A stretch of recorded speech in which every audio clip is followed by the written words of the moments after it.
Hey friends, before we begin, let's solve the two problems from the previous video, that is part 1. The first question was we had three matrices A, B and C. We needed to find the correct commutation relations. The answer is option D. I hope you at least tried it. We first find the commutation of A and B, which is AB minus BA, and it comes out to be C. So we can say that our options are either B or option D. Then we find what is commutation of B and C, which is BC minus CB, which comes out to be 0. Thus our answer is D. Therefore, there is no need to find all the three commutations given. We have to take that path which takes the least time in solving a particular problem. So here we learn that before solving any problem, look into the options which are given to you. In the second question, we needed to find the inverse of the matrix 1, minus 1, 0, 1. The answer is option C. In part 1, I did not give you the formula. Sorry about that. It's my fault. One formula for finding the inverse is A inverse is equal to 1 by determinant of A into adjoint of A. There are other formulas too for finding the inverse, but here since we are having a 2 by 2 matrix, it's very easy to find the adjoint and the determinant of a 2 by 2 matrix. The case might be different if we had a 3 by 3 matrix. So first find the adjoint, then find the determinant, divide adjoint by determinant, and we get the inverse. So let's come back to the theory and formulas now. In the previous video, that is part 1 of the episode on mathematical physics, we saw some basic arithmetics and stuff that we can do with matrices. In this part, we'll look into some different types of matrices. So first we are having square matrix.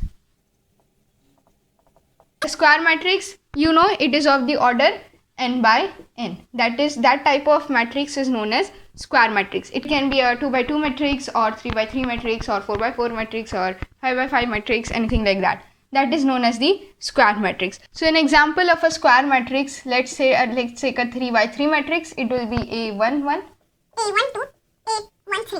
We have A2 1, A2 2, A2 3. And then we have A3 1, A3 2, and A3 3. This is a 3 by 3 matrix. It is a square matrix, right? Now this is an example of a square matrix. Second, we are having a diagonal matrix. What is a diagonal matrix? Diagonal matrix are those matrices in which only the diagonal elements exist. So if you are having a matrix, let's say capital X, which is what only diagonal elements exist, X, X, X, all the other terms are 0. It is also a 3 by 3 matrix, but only A1 1, A2 2 and A3 3 elements are present. All these other elements are 0. Then this is termed as the diagonal matrix. Now if these X values are scalar, then it is called as a scalar matrix. And if these X values are equal to 1, then it is called as an identity matrix. This diagonal is the principal diagonal, and these elements are the principal diagonal elements. Okay, this is denoted, let's call this PD, principal diagonal elements. Next we are having upper triangular matrix. We are having lower triangular matrix. So upper triangular matrix consists of the principal diagonal plus the upper triangle elements. What is upper triangle elements? Principal diagonal means it will consist of this term. Upper triangular elements means this is the upper triangle. Okay, so if our matrix only consists of these principal diagonal elements and this upper triangle, it is called as upper triangular, and these elements will be 0. We'll have 0, 0, 0. For a lower triangular matrix, you will have the principal diagonal plus the lower triangle. Lower triangle is this one. Below this principal diagonal. So this is the lower triangle. Okay. So in lower triangular matrix, we'll have these elements and we'll have these three elements, but here, here and here it will be 0. Okay, as I said, square matrix is of the order n by n, right? So rectangular matrix will be of the order m by n, that is quite clear because these two will be different. Now what is a periodic matrix? Periodic matrix, let's say we have a matrix A. After squaring it and then cubing it, after certain interval we'll get A again. So I'll do A square, we'll get some value. I'll do A cube, we'll get some value. I'll go on up to, let's say, A power x. Okay, now when I do A power x plus 1, this value I get A again. Then I go A, then that is A, then again A squared and A squared, then A cube, and then so on. Then again I go to A power x, then I go to A power x plus 1, and again I get that value to be A, and this process goes on.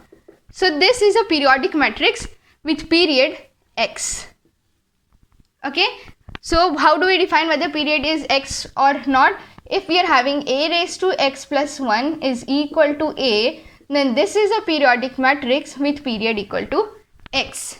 Okay, now next we are having idempotent matrix, and then we are having a nilpotent matrix, and then we are having an involuntary matrix.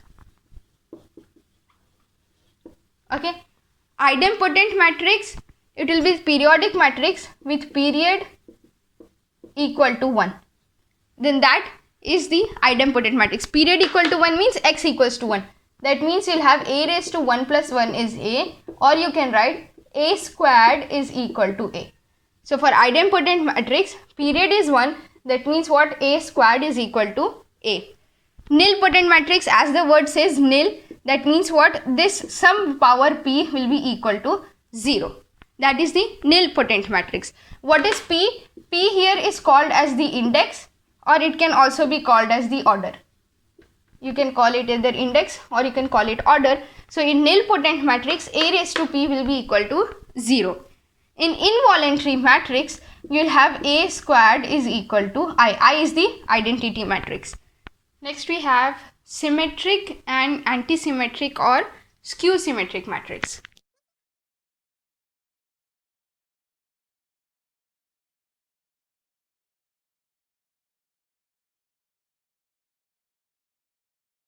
So if let's say we have a matrix, in symmetric matrix, let's say we have a matrix A. Okay, you take the transpose of that matrix and you get A again, that is the symmetric matrix. Okay, now you take a matrix A and you take the transpose of the matrix and you get minus A, then that is anti-symmetric or skew symmetric matrix.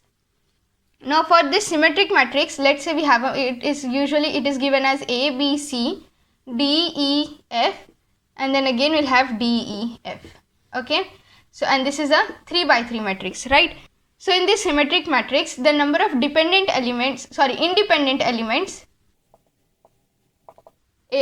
A, B, C, D, E, F. So these 6 elements are independent, okay, and dependent elements are only 1, 2 and 3 because these are the same numbers, right? So if you know A, B, C, D, E, F, all you have to do is copy D and E and F for a symmetric matrix. So this is the number of independent elements is 6, number of dependent elements are 3. So for any n by n matrix, the number of independent elements are given by n into n plus 1 divided by 2. N is the order of that matrix.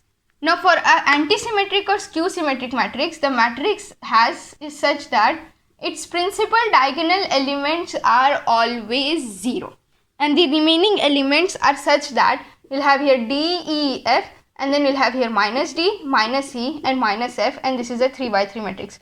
So here you can see two things, is that the principal diagonal elements are always 0. And the second thing is number of independent elements here are only 3, 1, 2 and 3 because these are obviously 0.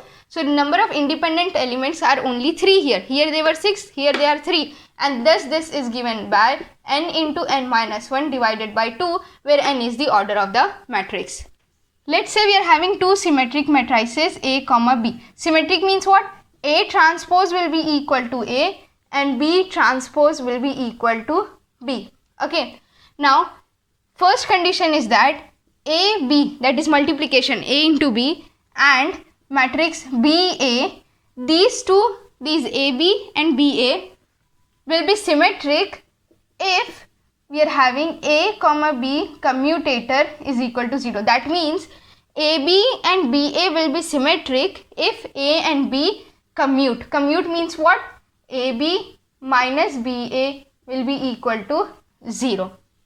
Second condition is AB, that is A into B, and B into A, BA, these two matrices will be antisymmetric if A comma B anti-commute. Anti-commute means anti-commutator, this is equal to 0. That means AB plus BA is equal to 0. Next, third point condition is if A and B are symmetric, then the commutator A comma B. Commutator A comma B is what? AB minus BA. We saw this in the previous video. So AB minus BA is what? Antisymmetric. Fourth condition is if A and B are symmetric, then the anti-commutator A comma B, that is AB plus BA, is symmetric. So these are the four properties if A and B are symmetric matrices. If A and B are symmetric matrices, then AB and BA will be symmetric. This is symmetric if commutator AB equals to 0. That means if A and B commute. If A and B are symmetric matrices, then AB and BA will be antisymmetric if A and B anti-commute. If A and B are symmetric matrices, then commutator AB will be antisymmetric. If A and B are symmetric matrices, then anti-commutator AB will be symmetric. Next we have Hermitian and anti-Hermitian, or you can call this skew Hermitian matrices. Let's say you have a matrix A, you take the Hermitian adjoint, means dagger. Dagger means conjugate and then transpose. And if you do A dagger and then you get A, then A is a Hermitian matrix. Now if you do the Hermitian adjoint of A and you get minus A, then that is the anti-Hermitian or skew Hermitian matrix. Okay, let's consider a 3 by 3 Hermitian matrix. This is A, B, C, D, E, F. We'll have here D conjugate, E conjugate and F conjugate. This is a 3 by 3 matrix. So here the condition is the principal diagonal elements should always be a real quantity. That means this A, B and C are always real. And therefore the minimum number of real elements, the minimum number of real elements in a n by n Hermitian matrix is n, because as I said, the principal diagonal elements must always be real. For a 3 by 3 matrix, there are 3 principal diagonal elements. So at least these 3 elements are always real. Thus the minimum number of real elements are 3, or you can say n for a n by n matrix. But when we look into anti-Hermitian or skew Hermitian matrix, we get a matrix like this. This will be A, B, C, D, E, F minus D conjugate minus E conjugate minus F conjugate. This is again a 3 by 3 matrix. Now here the principal diagonal elements must be either 0 or they have to be a purely imaginary quantity. Okay, so these principal diagonal elements A, B and C have to be either 0 or they have to be a purely imaginary number. Therefore the minimum number of real elements here can even be equal to 0. That means an anti-Hermitian matrix may have no real elements, all the elements in terms of the imaginary number I. Now we look into the properties. Now let's say we are having 2 Hermitian matrices A and B. Hermitian means what? A dagger will be equal to A and B dagger will be equal to B. We are having 2 Hermitian matrices A and B. First condition is AB, that is product of these 2 matrices, and BA, product of these 2 matrices B and A, will be Hermitian, okay, Hermitian if, same thing, A comma B commutator equals to 0. That means what? If A and B commute, then AB and BA will be Hermitian. Second, if A and B are two Hermitian matrices, then AB and BA will be anti-Hermitian if A and B anti-commute. That is, anti-commutator A comma B will be equal to 0. That means what? AB plus BA is equal to 0. Okay. Third condition is, if A and B are two Hermitian matrices, then the commutator AB, which is nothing but AB minus BA, will be anti-Hermitian. This is a lot similar to what we did in symmetric and antisymmetric matrices. Point number 4 is that if A and B are two Hermitian matrices, then the anti-commutator A comma B, which is AB plus BA, will be Hermitian. Point number 5, if K is some real quantity, some real number, or let's say just K is something real value, then we'll have K into A, where A is Hermitian, will always be Hermitian. But if K is imaginary, then Ka, where A is Hermitian, will always be, okay, it is a purely imaginary quantity, then K into A will always be anti-Hermitian. And another point you have to remember is d by dx, that is differentiation with respect to anything, okay, just differentiation. This is a anti-Hermitian value. This is an anti-Hermitian quantity. That means d by dx, the whole dagger, is equal to minus d by dx. Next two type of matrix that we have is the orthogonal matrix and the unitary matrix. The orthogonal matrix A is such that A into A transpose is equal to A transpose into A is equal to the identity matrix. Okay, and thus you can say, this is first point, thus you can say A transpose is equal to A inverse. Now in this orthogonal matrix, if you take a column and multiply it by itself, you will get equal to 1. And if you take a row and multiply it by itself, you will get equal to 1. But if you take any row or column and multiply it by another row or column, you will get equal to 0. Now for unitary matrix, it is A into A dagger, that is Hermitian adjoint, is equal to A dagger into A is equal to I. So you can also write this as I is identity matrix. You can also write this as A dagger here is equal to A inverse. Just how we did in orthogonal matrix, here also if you multiply any row or column by itself, you will get equal to 1, and if you multiply any row or column by another row or column of the same matrix, obviously you will get equal to 0. Okay, we have come to the ending of this part, okay, of this video. So I am just going to give you some points that I might have left before. First point is that consider a unitary matrix, okay, which is a n by n matrix. Okay, for a unitary matrix, the number of real independent parameters which are needed to specify that this is a unitary matrix is equal to n squared. I'll repeat it again. The number of real independent parameters which are needed to specify a n by n unitary matrix is equal to n squared. Okay. Second thing, any matrix A can be written as half A plus A transpose plus half A minus A transpose, where this will be the symmetric part and this will be the antisymmetric part. Third point is that if we are having a real unitary matrix,